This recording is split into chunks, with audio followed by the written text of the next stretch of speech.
Breaking news tonight, and this is absolutely historic. The Supreme Court has just issued a 9-0 unanimous decision, and the implications for gun rights across America are absolutely massive. When I tell you this is rare, I mean extraordinarily rare. In an era of deep political division, bitter partisan battles, and a Supreme Court that's often split 5-4 or 6-3 on the most contentious issues, seeing all 9 justices agree on a ruling with major Second Amendment implications tells you something monumental just happened. This isn't a narrow technical decision that only affects a handful of people or one obscure legal question. This is a sweeping ruling that will reshape how courts analyze gun rights, how states enforce their restrictions, and how the Second Amendment is understood and protected from this day forward. Right now, gun rights organizations are calling this a watershed moment. Legal experts across the political spectrum are acknowledging that the unanimity of this decision gives it extraordinary weight and authority.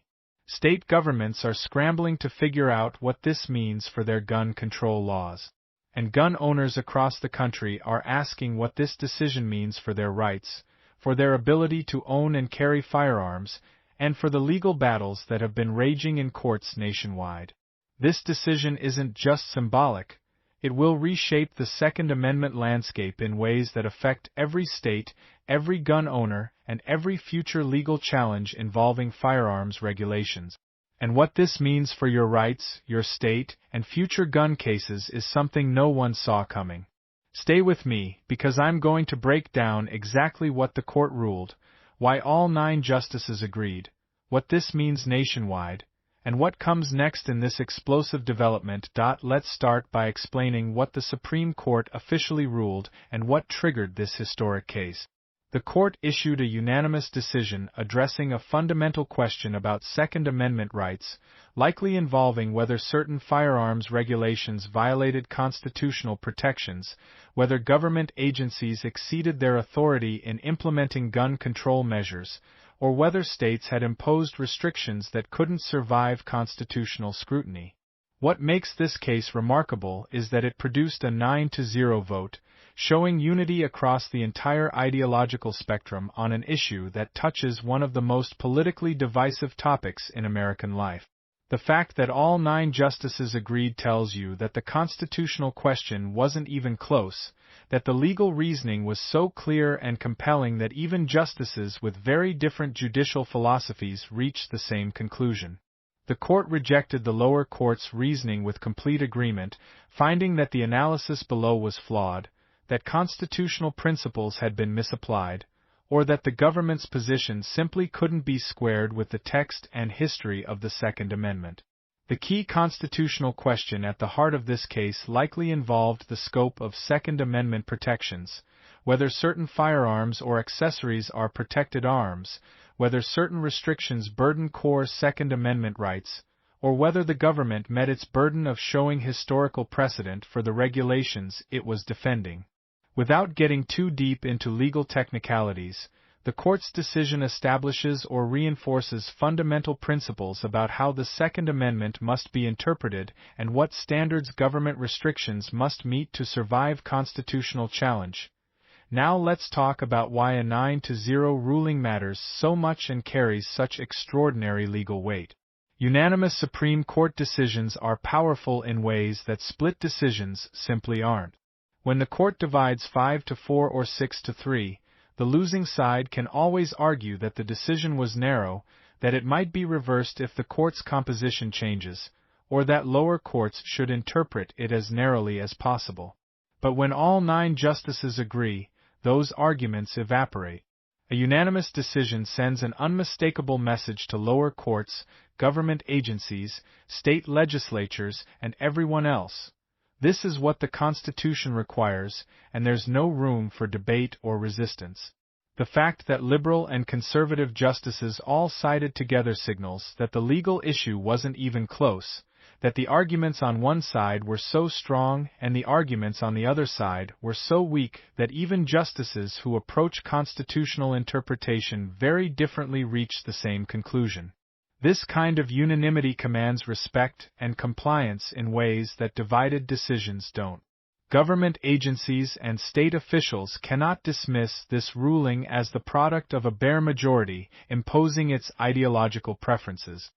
Lower courts cannot find creative ways to narrow or evade the decision by latching onto dissenting opinions or alternative reasoning.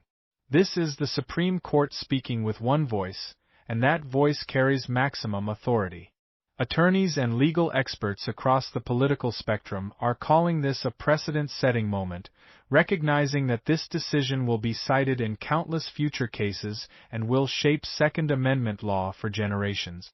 The unanimity amplifies every aspect of the ruling's impact and makes it nearly impossible for anyone to challenge its legitimacy or its binding force. Let's examine the nationwide impact of this decision, because the consequences are going to be felt in all 50 states. The ruling immediately affects existing gun regulations across the country, particularly those that are based on the same legal reasoning or constitutional analysis that the Supreme Court just unanimously rejected. States with the strictest gun control regimes are going to feel the impact most acutely. California, New York, New Jersey, Massachusetts, Illinois, Maryland, Hawaii, and other jurisdictions with extensive restrictions are suddenly facing the prospect that large portions of their gun control frameworks may be unconstitutional under this new precedent. Laws that ban certain types of firearms, that impose severe restrictions on carrying weapons, that create burdensome permit schemes, or that categorically prohibit certain accessories or features may all be vulnerable to successful legal challenges now that the Supreme Court has spoken so clearly and unanimously. Other cases currently working their way through lower courts are going to shift direction immediately. District court judges and circuit court panels that were inclined to uphold gun restrictions are now bound by this unanimous Supreme Court precedent and will have to reconsider their positions. Cases that gun rights plaintiffs were losing may suddenly become winnable. Injunctions that were denied may now be granted. And the entire landscape of pending Second Amendment litigation just changed overnight. We can also expect law enforcement agencies and state attorneys general to respond in various ways. Some will immediately begin reviewing their state's gun laws to identify provisions that are now clearly unconstitutional and will recommend that legislatures repeal or modify them. Others will adopt a more defiant posture, looking for ways to argue that their specific laws are somehow different from what the Supreme Court addressed and therefore remain valid. The tension between compliance and resistance is going to define the next phase of this battle. Now let's focus specifically on the Second Amendment implications, because this is where the rubber really meets the road for gun owners and for the future of firearms regulation in America. This unanimous decision strengthens the constitutional standard that courts must use when evaluating gun regulations. If the ruling reinforces or expands upon the historical tradition test established in Bruin, it means government restrictions must be consistent with how firearms were regulated during the founding era and the early history of the Republic. That's an extremely difficult test for modern gun control measures to pass, because most of them have no historical precedent. Gun rights groups are reacting with celebration and are already citing this decision as proof that the legal momentum has permanently shifted in favor of Second Amendment protections. Organizations like Gun Owners of America, the Firearms Policy Coalition, the Second Amendment Foundation, and the National Rifle Association are issuing statements hailing this as a major victory and are immediately preparing to leverage this precedent in other ongoing cases. They see this unanimous ruling as validation that their litigation strategy is working and as a green light to push even harder against remaining restrictions.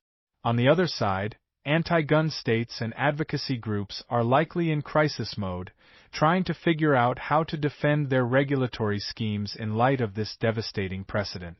They may attempt alternative legal strategies, such as arguing that certain regulations fall into narrow exceptions, that certain locations can be designated as sensitive places where carry can be prohibited, or that certain types of firearms fall outside Second Amendment protection.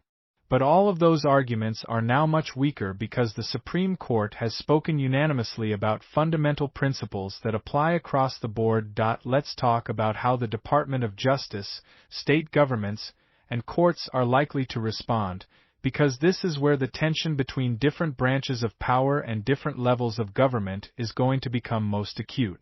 The DOJ faces a difficult position. If this unanimous decision contradicts positions the federal government has been taking in litigation, the DOJ will have to decide whether to adjust its legal strategies, withdraw from certain cases, or continue defending regulations that may now be indefensible. Any current DOJ positions that clash with this ruling are suddenly on very shaky ground, and the department may be forced to reverse course or to narrow its arguments significantly. At the state level, we can expect a spectrum of responses ranging from full compliance to outright defiance. Some governors and state attorneys general will acknowledge that the law has changed and will work to bring their states into compliance with constitutional requirements as clarified by this unanimous Supreme Court decision. Others will resist, issuing statements criticizing the ruling, vowing to defend their gun control laws, and looking for any possible way to minimize the decision's impact or to distinguish their specific regulations from those addressed by the court. Looking ahead, what comes next is going to be absolutely critical in determining how far the impact of this decision extends. We can predict with high confidence that there will be upcoming appeals of lower court decisions that are now inconsistent with this unanimous Supreme Court ruling. Plaintiffs who lost in lower courts will be filing petitions asking appellate courts to reconsider in light of the new precedent. We'll see injunctions being sought and likely granted to block enforcement of laws that clearly violate the standards the Supreme Court just established. Existing lawsuits challenging gun restrictions will be reinforced and strengthened by this precedent, giving plaintiffs powerful ammunition to demand that restrictions be struck down immediately. Courts nationwide will now have to strike down laws that violate the guidance the Supreme Court just provided, and judges who were previously inclined to defer to government claims about public safety will find themselves constrained by binding precedent that requires them to protect Second Amendment rights. At the federal level, Congress might attempt to pass new legislation that tries to accomplish gun control goals through different mechanisms that lawmakers hope will survive constitutional scrutiny. Federal agencies like the ATF may try to reshape regulations or enforcement practices to align with the new legal reality. Let me recap the magnitude of this moment, because what just happened is genuinely historic. A unanimous 9-0 decision from the Supreme Court on a major Second Amendment issue is something we rarely see, and when it happens, it transforms the legal landscape. The Supreme Court just shocked the country by speaking with one voice on gun rights, establishing principles that every court, every government official, and every legislature must now respect. This is one of the most important Second Amendment developments in years, potentially ranking alongside landmark cases like Heller, McDonald, and Bruin in terms of its impact on how constitutional gun rights are understood and protected. The fact that all 9 justices agreed tells you that this isn't a partisan issue or a close legal question. This is about fundamental constitutional principles that transcend politics. For gun owners, this decision represents a major victory and a powerful affirmation that the Second Amendment is a real right that receives serious constitutional protection. For states with restrictive gun control laws, this decision represents a serious threat to regulations they've defended for years or decades. And for the future of firearms litigation, this decision establishes a foundation that will be built upon in case after case moving forward. I want to hear from you in the comments. Tell me what state you're in and what gun control laws you think might be affected by this unanimous Supreme Court decision. Are you in California dealing with assault weapon bans? Are you in New York facing restrictive carry laws? Are you in New Jersey confronting magazine capacity limits? Let me know how you think this ruling impacts your situation. And stay alert, stay informed, because this fight is far from over. This unanimous decision is a massive win for gun rights, but government officials who don't want to accept that outcome are going to look for ways to resist, to work around it, or to limit its impact. The next phase of this battle is just beginning, and you need to be informed about every development. Subscribe so you don't miss the next major ruling or the next legal challenge that could further expand your rights, and I'll see you in the next one.